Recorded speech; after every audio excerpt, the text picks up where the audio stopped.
Hi, this is Chabo from Always Roar Academy, and this is our guide on early game holds and openers. We will be focusing on stage 1 holds, also how to play stage 1, building your foundation, and like fundamentals of playing a strong early game.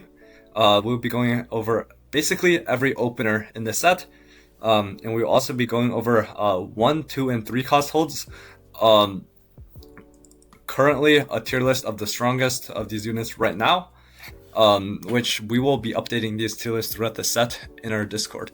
Note that there will be a lot that is covered in this presentation that can be applicable to all sets, but there will also be a lot of specific things to this set. And I will try to note changes from last set. How to play stage 1. A very important, very simple rule is to hold pairs and upgrades, and playing around strong 2 or 3 cost drops that you can get dropped from blue orbs or silver orbs.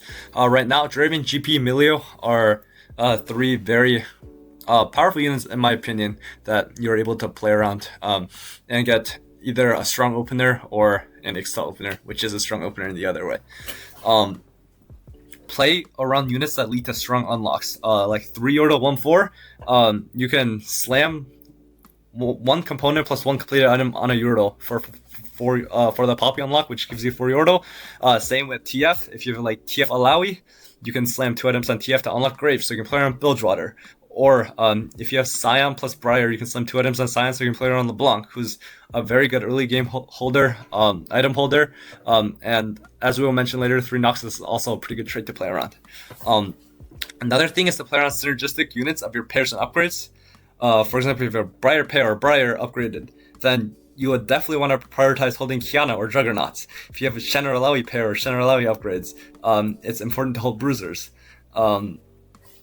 And then another important thing is to hold units based on the item components that you get dropped.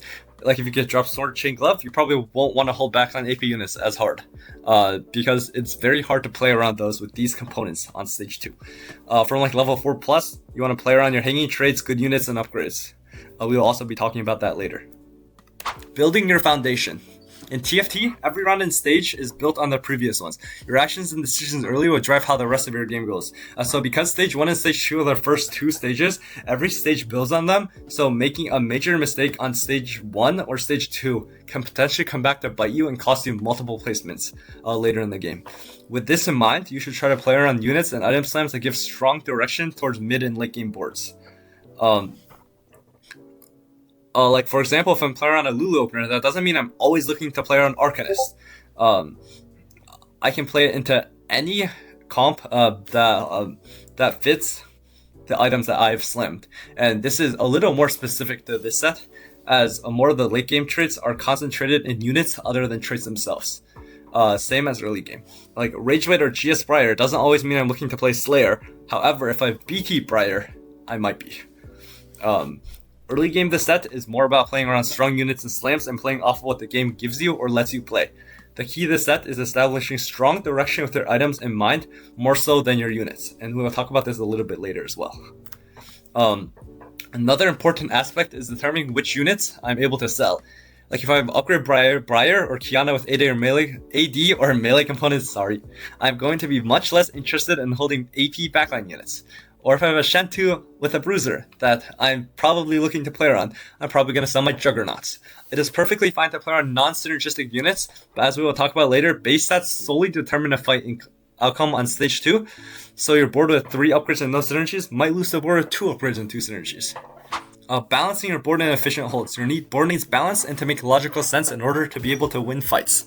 If you have a strong early frontline upgrade or a pair of S tier holds, you should start trying to hold backliners that make sense to pair with those units. On stage 1, you should probably buy every unit you can go down to 0 gold almost every time.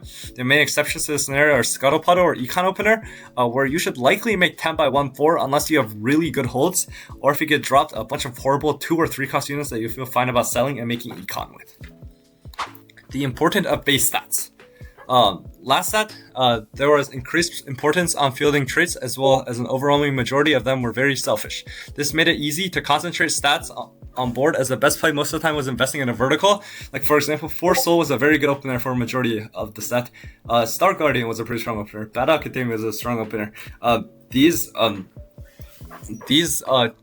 openers played around a certain trait whose comp played around the vertical, so it's very easy and very efficient to play out of. However, in set 16 we have more supportive team-wide traits like Arcanist, Piltover, Defender, which split up stat value on your board and decentivize playing a vertical more so. This can be good if we have an upgraded board, but giving stats to unupgraded units also can be suboptimal. So this makes analyzing the stat total of our board crucial. The best source of stats on the early game are 2-star units. This means any upgraded frontline plus any upgraded backline has a higher chance of streaking you than 2 of a trait. Stats in TFT from different sources are multiplicative, so diversification is strong. Like strong upgraded units, good traits, and good items on one unit. Are a very good multiplier, but the best base multiplier will always be a 2-star unit or a unit that is currently overstated. So we will start getting into comps. Not comps, sorry, openers. We'll start with a simple one. The most typical loose streak one, Ixtal. Is usually used for a lost streak, but Milio is pretty strong, so it's possible to win a few fights with this board if you happen to do so, or if you desire to, and then lose or do more different quests on stage 3 and 4. You can only play this from a Milio drop, or possibly an opener where you can roll for Bard. And you would like to play this into a comp that uses the cash as well, or Extalriro itself, or a comp around Brock if you can unlock him. Viego Shadow Isles. This is probably my personal favorite opener right now. If you don't have Viego 2x2-2, there's a high chance that you probably shouldn't be playing this opener. However, if Viego 1 is your strongest unit, then you can also play into like Belveth, Fast 9, or Lucian Kindred, or whatever your items are best for. However, if you want to play Shadow Isles, in my experience, you need a Viego 2 with items on either 1-4 or 2-1. As you need to get Yorick to start stacking Shadow Isles pretty early. And either way, you can play this into Belveth or Fast 9 AD, or even Fast 9 AP. However, Shadow Isles Flex is a pretty strong board to play around right now. And probably will be a decent board all set. Viego can use all damage and melee items, but in our experience, attack speed like Rageblade QSS is better than healing, like BT is better than damage, but they're all pretty good items. Noxus. One very important thing with Noxus is having a Scion on 1-2. Between 1-2 and 1-4. So you can put 2 items or 1 component plus 1 full item on him to unlock LeBlanc. This is a very strong opener because you get an extra unit, and LeBlanc is a very strong unit, especially on stage 2 right now. And then you can eventually flex in Draven, Darius if you find those. And then for 5 Noxus, which is a pretty strong trait, and this is a pretty strong comp to play around on stage 3. You can also flex in hanging traits like Bruiser Invoker, maybe Jug, just whatever puts the most stats on this board. And this opener can be played into literally anything, but the most common are Mel, AP Fast 9, which translates super well because LeBlanc can hold the items, and you're holding similar units throughout the whole game. Like if you get dropped like an early invested, that fits really well into this board. Or Lucian Kindred, which is also very good if you're playing on Draven. Like Draven is usually played on the board, at least for a decent amount of time.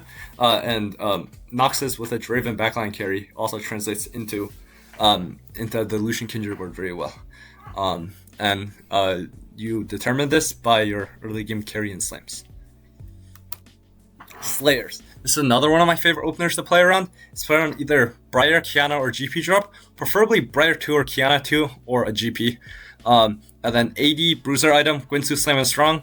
The most common slam is BT. BT makes it very easy to play into Slayer, as Aatrox will be pretty easy to unlock, either by 6 Slayer or 1 more Hodge. You can unlock Trind to play in this comp, but in my experience right now, Trind is very weak. I'd rather have same start level Briar, same start level Kiana, and not waste an unlock spot and more gold. However, if you want to unlock 6 Slayer to be able to unlock Aatrox with only a BT, that's fine. However, Aatrox, in my experience, isn't that strong of a unit right now, so it's not required that you unlock it. With these, you can play 2 Slayer with either Juggernaut, Nox 6, or upgraded frontliners. And this can be played into either Slayers, obviously, although not required, AD Fast 9, AP Fast 9, it's a little bit hard, or even Kaisa, who can like hold a Rage Blade that you would slam early. And then Cho and Rek'Sai 2, as listed here, for 2 Void, or anything for 2 Void, is pretty important, or pretty beneficial to fit in on 2-1, because Rift Herald is a very strong unit that synergizes well with a lot of boards that you can play out of this opener, especially Slayers. For Euro, the Euro trait is basically purely an econ trait. However, it does give some stat bonuses to Euros on your board. To play 4 Euro opener, you need to get dropped one of the 2-star Yordos, Tristana or Teemo. And then with 3 Yordos, then as I mentioned earlier, you're able to slam 2 items on a Yordo and unlock Poppy for 4 Yordo. And then Poppy is the easiest way to reach 4 Yordo, which enables Kennen and Kabuko unlocks later on. Like 4 Yordo speeds up your way of getting 6 Yordo later on early stage 3, which speeds up your way of getting 8 Yordo, which is currently a pretty high skill cap line that can play into some very high cap boards. I was talking to my fellow coach Felix about this. He really likes mentioning that this will be a comp that, if it doesn't get nerfed too much, will be a very important comp for Paris competitors to learn, because playing for first at Paris will be very important. And this trait can be a very helpful way of getting there. Your hanging traits are Defender, Arcanist, Longshot, which makes Nico very easy to play on 5. So you preferably play 4 Euro on 4, Nico on 5, and then 6 Euro on 6. And then, as I mentioned before, this is the econ or value generating trait, and a lot of the power in 4 Yordo is guaranteeing upgrades, then which make Kennen and Kabuko easy to unlock, leading to 6 and 8 Yordo later on, which provides a lot of econ and potentially items. And then this opener plays into anything. These Yordos are not really valuable units at all later in the game. You probably want to drop all of them to play a high cap board. Popular option is Arcanist Flex with Silas as your win con, so you want to be holding a Jarvan 2 early. They can potentially play over Nico, or just sell once you hit Jarvan 2, because you need that as an unlock condition for Silas. Another popular board I've seen people play is Rise Flex on level 9, because you've already unlocked Poppy, Kennen, and then you can play into that board pretty easily. If you get a dual carry with Rise, it's pretty high cap as well. Kog'Maw or Void Opener. This comp is played around this early game board is played around Kog'Maw 2, who is the best 1 cost AP holder right now. It's pretty underwhelming if you have no damage mutation or you don't have 2 items slammed. You need mana gen because his spell reduces flat armor and MR. The best mods are Leeching Nucleus, and then Adrenaline, and then Spitter Spines. And then this version of the board is best played from early Cho'Gath or Juggernaut, and then Malzahar becomes better as you add more frontline to your board as his damage is delayed. And then Void in general is very important to hold due to the Rift Herald unlock, which is a very strong unit. As I mentioned, that can also be fit into a lot of boards. Kaisa is also a very easy unlock with this board. Another version of a Kog'Maw opener that you can play is Kog, Nico, Vi, Caitlyn. You have 4 decent traits, and you can fit in Void as well, if your Void mutation is good. And I don't have that much experience with this board, but I've been told it's a pretty strong early game board as well. Bilgewater. Main thing for Bilgewater is getting dropped a TF, so you can send 2 items on it on 1-4 and unlock graves on 2-1. Being able to stack Bilgewater from 2-1 on is very important. However, you get it on like 2-3, 2-5. I preferably have a GP, but you can still stack it pretty efficiently, or use it for like mid-game econ. Then you can play this into either Bilgewater reroll, like TF Graves, GP Nautilus 3, or a version of MF, pretty underexplored carry right now. Slayers with GP, sometimes if you snowball pretty well, you can hit GP3 without rolling that much. and play alongside your other strong Slayer carries like Bel'Veth, Aatrox, or even Fiddle. If TF was a stronger unit, you could also play this opener into AP. However, I think AD will usually be easier from this opener. Then your preferred carry, at least right now, is GP, and then Graves, and then anything else. Targon. This isn't really an early game board, but Targon units are very solid on stage 2. It's definitely something that will be very important to look out for. So for example, you can play around Zoe Aphelios if you have strong frontline upgrades or traits, like Shen 2 plus Alawi. Or you can play around Leona with strong backline upgrades or traits, like Draven or another Quick Striker, or Mouse with Void. You can also play all these Targon units together. It's like decent. And then the easiest comp to play this into technically is Acel, but Acel's not that strong right now, and this is a very flexible board as they're like no trait units. So you can basically play any board that uses the items that you slammed from this opener. Ionia. Ionia isn't it's a pretty weak opener right now, unless it's one of the econ generating Ionias, which are the XP and gold drop ones. I preferably want to play around Shen 2 because Warden is pretty weak early game. One thing that we would like to mention about Warden is that it's selfish and it scales off of the unit's HP, so it will generally be a pretty bad trait early game. So preferably we play around Shen 2 plus either Ari or Jhin backliner, depending on items and what you hit. And then, like I said, it's a much better opener with Econ Ionia, or when some form of Ionia is very strong in the meta. You can technically play it into any line based on your slams, but it's very easy to play into a somewhat vertical or just Yunara line, which is why it's not too great right now. Demacia, in my opinion, this is fundamentally not that great of an opener because the hanging traits don't really play too well with each other, and like I mentioned before, Warden's pretty bad early game. However, you are able to flex in strong upgrades and hanging traits. Vylorus fits pretty well. Then you can play this into vertical Demacia, any vertical Demacia, Complex 7 Demacia, Vein Reroll, or Arcanist Flex. Freljord. Freljord is also fundamentally a very bad opener because the 3, 1, and 2 costs, Anivia, Ashe, Tryndamere are all damage carries, so you end up with no frontline. Like as we talked about earlier, you want to have strong frontline and strong backline, and this just doesn't have frontline. So the only way to play around it is if you get dropped a Sejuani. You can play Sejuani Vi plus 2 other Frel units depending on what you hit and what items you have, and then another Piltover is pretty good to give value to your whole board. This is currently pretty weak, but as I mentioned, because all the 1 to 2 costs are damage carries, it'll probably never be an amazing opener. In my opinion, this is not great trait design from Riot, but it's fine. Okay, tier list. This is our 1 cost hold tier list. There are definitely some things that can be argued and some things that can be pushed up a tier, but in my opinion, Viego is the strongest hold in the game right now, as Viego 2 unlocks an entire comp that you can play. And Viego itself is a very strong opener, a very strong unit, because he can hold any items and he's strong with it. However, Kiana, in my experience, is also a very strong item holder. She should probably be an S tier because she's strong and she's Ishtal, which is a very powerful econ trait right now, and she plays into a lot of lines. Briar, also a pretty strong bruiser. She holds AD attack speed items really well, and she can sometimes choose backline. Alawi, Shen are both pretty strong bruisers, which is a pretty good trait. I find Shen to be a little stronger than Alawi, but Alawi is Bilgewater, which is a strong econ trait in the meta right now. Kog'Maw.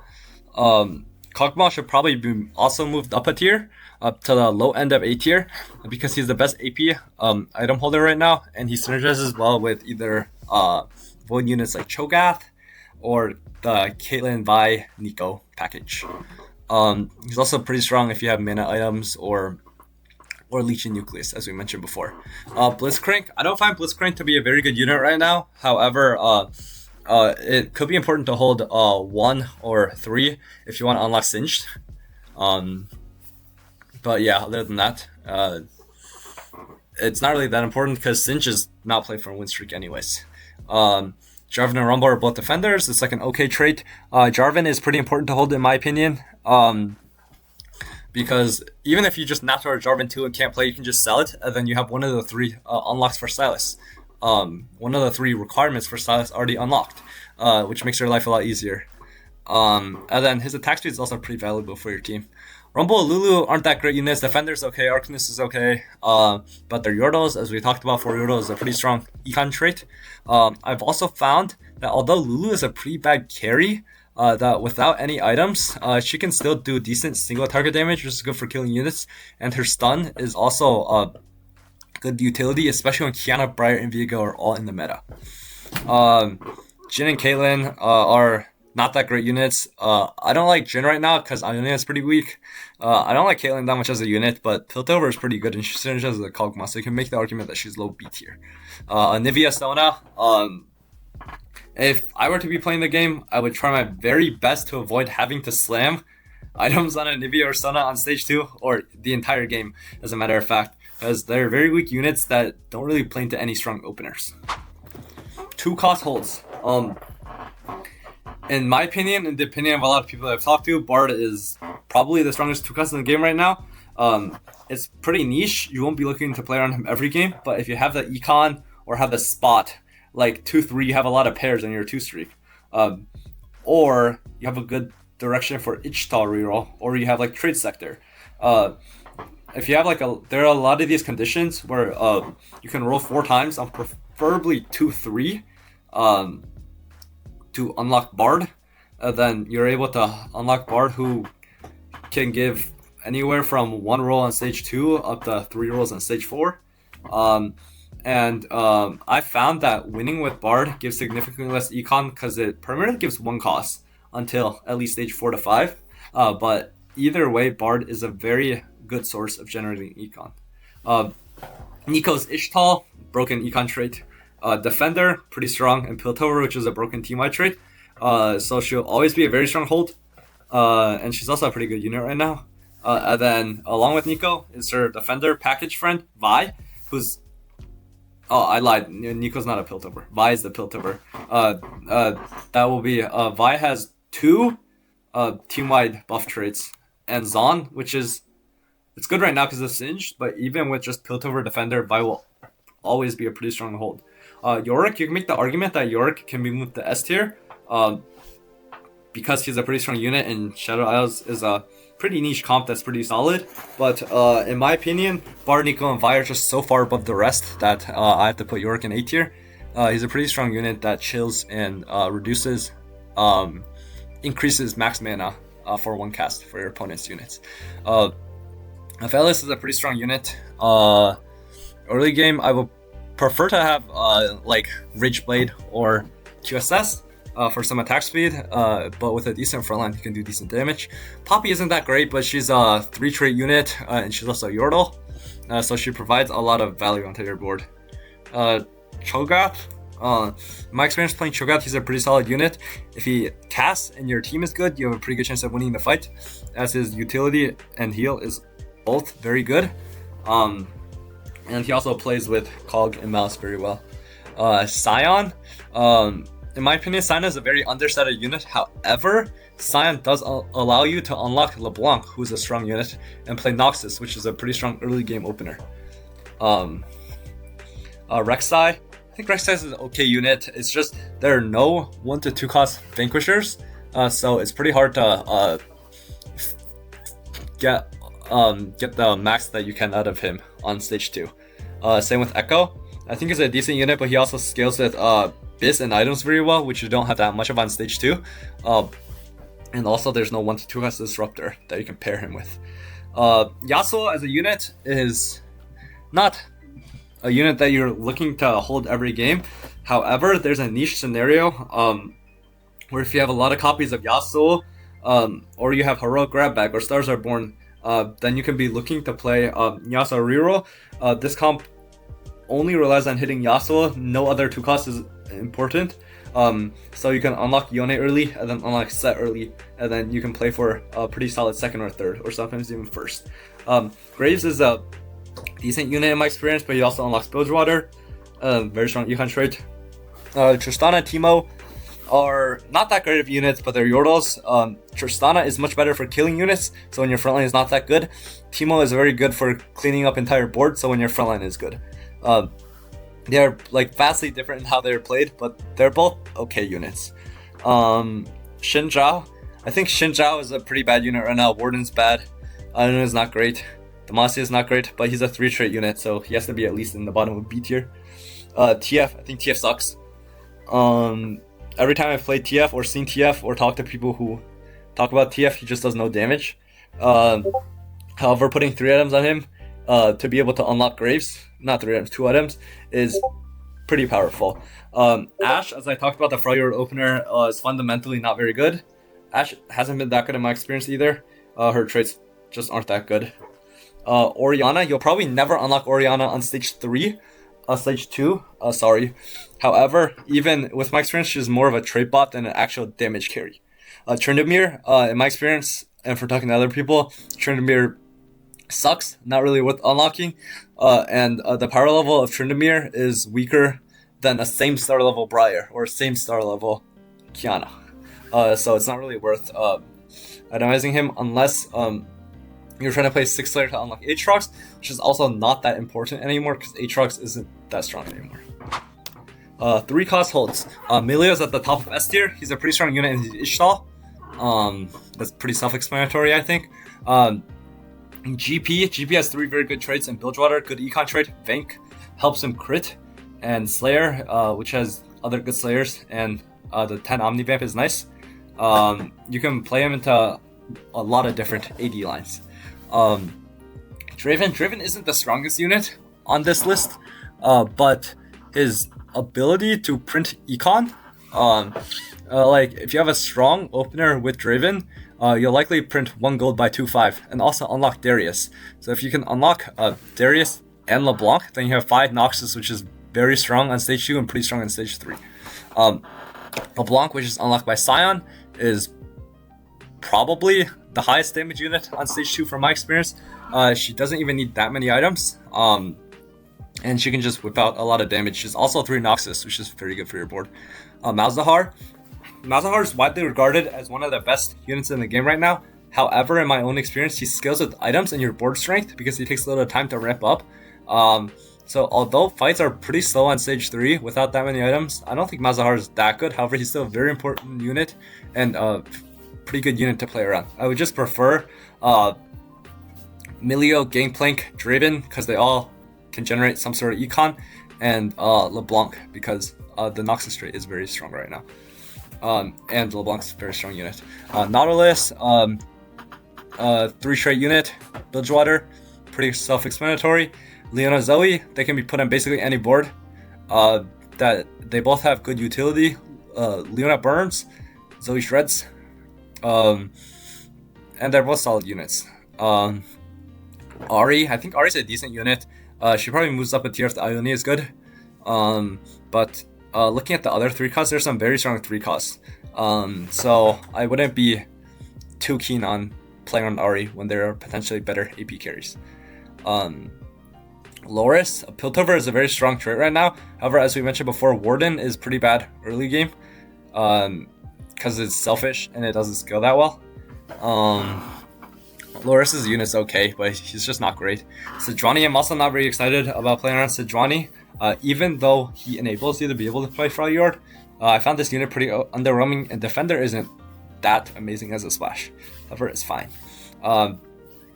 Jinx, I personally think Jinx doesn't really do damage right now, and although with a few buffs, she could be decent. Vayne, same with Vayne. I saw Weijin use a lesser champion duplicator to make a 2-star Vayne on 2-1, and he didn't even 5-streak. That kind of talks about he had a Vayne 2 with Gwynsu's Rageblade and he didn't 5-streak. Kind of just talks about how her power level is pretty small. And then Mundo, I think Mundo scales with items very well, but it's not that strong of a unit to play around on stage 2, in my personal experience. Darius, Gwen, Ken, and Kabuko, these units are not truly C-tier units, but I put them here because they are units that you will almost never unlock before 2-6. And even the 2 units that you might unlock before 2-6, Gwen, Darius, it's like not a very big impact on your game. And if you unlock them, you're probably already playing around them. That is the end of this presentation. Thank you for everyone that listened through the whole video. I would also like to shout out Felix. He put in a lot of time into helping me make this presentation. And as always, the rest of ARA. If you enjoyed this, please join our Discord, where we will host weekly events just like this, and we will answer all of your questions that you might need to help climb. We also offer free one-on-one coaching as well as different paid options. Thank you.